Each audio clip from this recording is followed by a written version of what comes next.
Relationships have never been easy, and adding a long distance to the mix can make a relationship that much more challenging.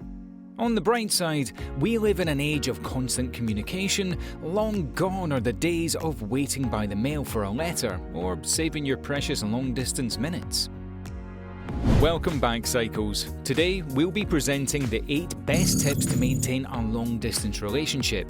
Don't forget to like and subscribe to our channel, as well as click the notification bell so that you never miss a video. Number 1. Focus on quality over quantity communication. The biggest factor that most long-distance relationship couples face is the inability to have high-quality communication, like that of a couple that lives together or within close proximity. In fact, some research shows that long-distance couples may have more satisfaction when it comes to the communication factor in their relationship because they understand how precious their communication opportunities are, so they're sure to use them wisely. So use this to your advantage by exceeding the quality of communication you have with one another. Give a little thought to the most important parts of your day you want to discuss, and be sure to include all the details because you lack the ability to show them certain details. Also, use proper forms of technology according to the situation. For example, phone calls during a commute and Skype calls before bed. Number 2. Don't rely solely on technology.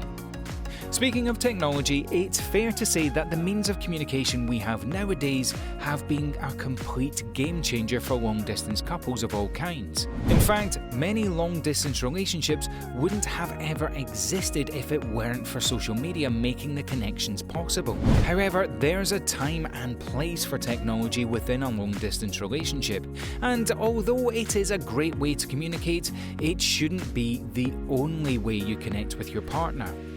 A great alternative is to send mail. Don't forget how important physical presence is within a relationship, and even if you yourself can't be with your partner, it doesn't stop you from sending a shirt of yours that smells like you, or maybe a handmade trinket. Having something physical that represents you to your partner can make all the difference, especially during a time of being unable to communicate. Not only does this serve as a token of your commitment, but it's a great way to show that you want them to feel the comfort of your presence as much as possible. Number 3. Don't spare the boring details. Although it's important to focus on the quality of the quantity of communication, this doesn't mean that you should spare the seemingly boring details of your day.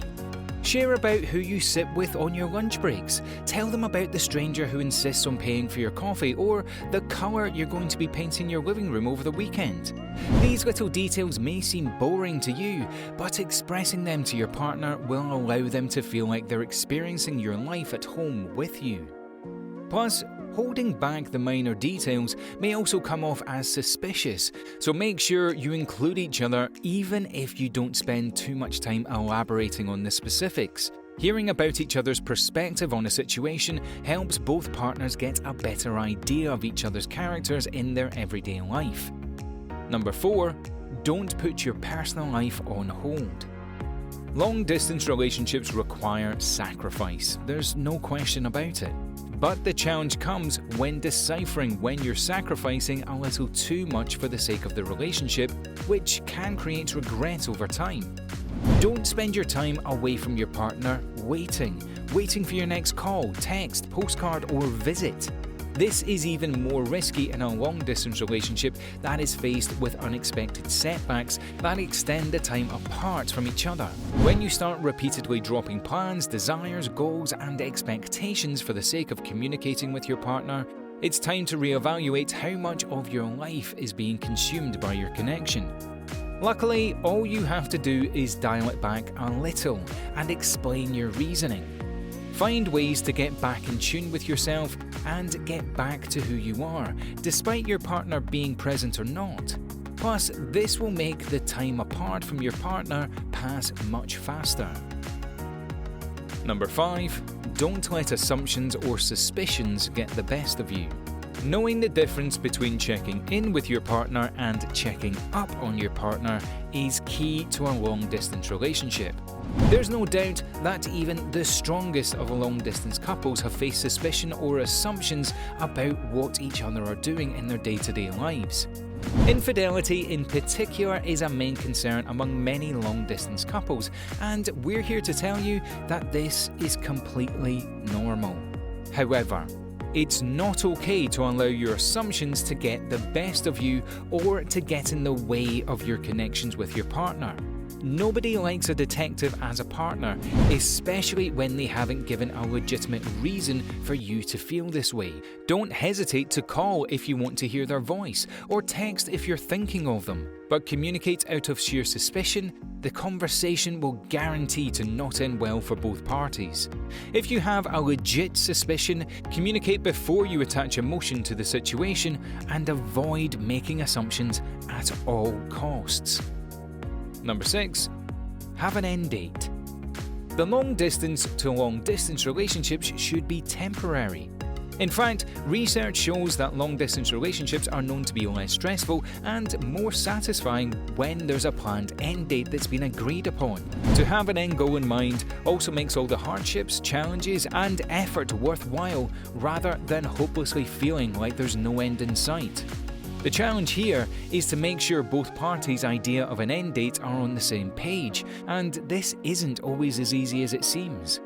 Sometimes one partner is more motivated to find a way to be physically closer, while the other is fine with the status quo. In this case, there is bound to be some friction between the two partners. So discuss the end date with your partner until you find a place where you can meet in the middle. Number 7. Don't overplan your visit. When planning the end date, don't overcomplicate things, especially if you and your partner are planning a short visit. It's important to prioritize spending time with each other rather than trying to accomplish anything and everything you've ever talked about doing together in the span of 7 days.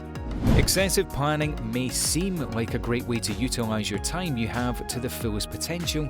However, too much structure creates obligations that can lead to stress and lack of time enjoying each other's presence. Rather than relying on countless activities and adventures, limit your plans to the bare minimum and fill the gaps with memories along the way. Plus, following an overly structured itinerary can instantly squash the potential of any spontaneous carefree adventures, which are usually the most fun. Number 8. Remind yourselves of the positives. In the end, long-distance relationships come with their own set of challenges, as do most relationships. All the best things to do when faced with challenging emotions pertaining to any life situations is to remind yourselves of the positives. It's all too easy to convince ourselves of the reasons why we shouldn't do something or stick to something. But there's always positives to a negative situation, and long-distance relationships come equipped with their own set of positives to focus on. Also referred to as cognitive reframing, the tactic of reframing your situation in a better light is a sure way to give us hope and a new sense of control within the situation. You can start by asking yourself or your partner questions like, how does being apart make us appreciate each other more? Or, what challenges have we faced through the long distance that have brought us closer? Remember, anything can seem like a bad idea if we convince ourselves it is. So Psychos, tell us in the comments below if you're in a long distance relationship. Also, don't forget to leave us a like, share this video with your friends, and also subscribe to our channel for more Psycho videos.